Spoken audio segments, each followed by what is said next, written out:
Il-ġurnati li kienu qed jisimgħu l-każ tal-assassinju ta' Brendan Paċ għadhom magħluqa jiddeliberaw. Dan wara l-imħallef Consuelo Sherrick Herrera kmieni filgħodu bagħtithom jiddeliberaw biex jaslu għall-verdett. Il-ġuri diġà ħadd 12 jum u fit-tmiem il-ġimgħa l-oħra id-difiża u l-prosekuzzjoni bdew jagħmlu r-replika u l-kontra-replika tagħhom dwar il-każ. Bl-imħallef bdiet l-indirizz tagħha ssibtu komplet it-tnejn filgħodu. Dan ifisser li l-ġuri issa wasal lejn tmiemu hekk kif il-ġurati qed jiddeliberaw sabiex finalment jagħtu l-verdett tagħhom dwar jekk jaħsbux li Kurt Grech u missieru Joseph u mhix ħatja jew le għall-qtil ta' Paċ biex imbagħad ikun imiss lill-imħallef Consuelo Sherrick Herrera sabiex tiddeċiedi se tkun is-sentenza għal dawn iż-żewġ tirġiel. Kurt Grech ta' 31 sena magħruf bħala Nemes u missieru Joseph ta' 61 sena, it-tnejn minn tal-Pjetà wieġbu mhux ħatja tas-7 akkużi li affaċċjaw fil-qorti kriminali b'rabta mal-qtil ta' Brendan Paċ. Il-vittma kien inqatel quddiem ommu u tfajla tiegħu wara argument bejn iż-żewġ familji. L-argument inqala bejn Kurt Grech u l-eks tfajla tiegħu Jessica Bilocca dwar binhom li dak iż-żmien kellu 6 snin. Il-vittma ngħata 16-il daqqa ta' sikkina b'5 minnhom ikunu fatali.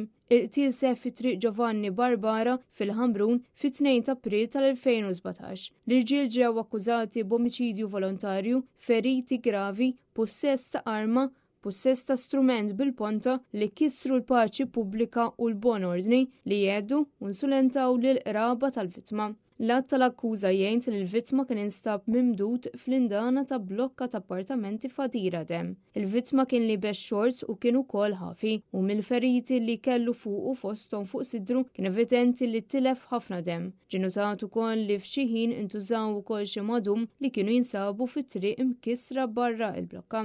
Ftit tal-ħin qabel il-vittma Brendan Paċ kellu argument ma' Kurt Grech fejn dan kien mar quddiem il-blokka tal-appartament biex jara x'kien qed jiġri eżatt u bl-argument tant iskala sal-punt li ntużaw iskieken.